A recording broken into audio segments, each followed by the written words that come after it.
بسم اللہ الرحمن الرحیم۔ قرآن کریم فرقان حمید میں صرف 25 انبیاء کرام علیہ السلام کے نام ہیں جو ذکر کیے گئے ہیں۔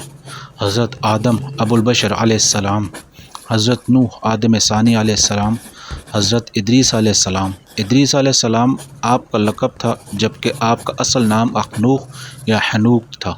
حضرت ابراہیم خلیل اللہ علیہ السلام، حضرت اسماعیل ذبیح اللہ علیہ السلام، آپ کو قرآن نے صادق الوعد کا لقب دیا۔ حضرت اسحاق علیہ السلام، حضرت یعقوب علیہ السلام، آپ کا لقب اسرائیل ہے۔ حضرت یوسف علیہ السلام، حضرت لوط علیہ السلام، حضرت ہود علیہ السلام، حضرت صالح علیہ السلام، حضرت شعیب علیہ السلام، آپ کا لقب خطیب الانبیاء ہے۔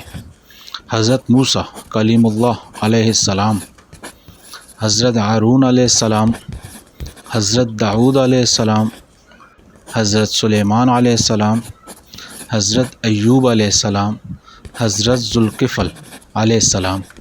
بعض مفسرین نے تحریر فرمایا کہ ذوالکفل در حقیقت حضرت حزقیل علیہ السلام کا لقب ہے۔ حضرت یونس علیہ السلام، آپ کو سورہ انبیاء میں ذو النون اور القلم میں صاحب الحوت کہا گیا ہے۔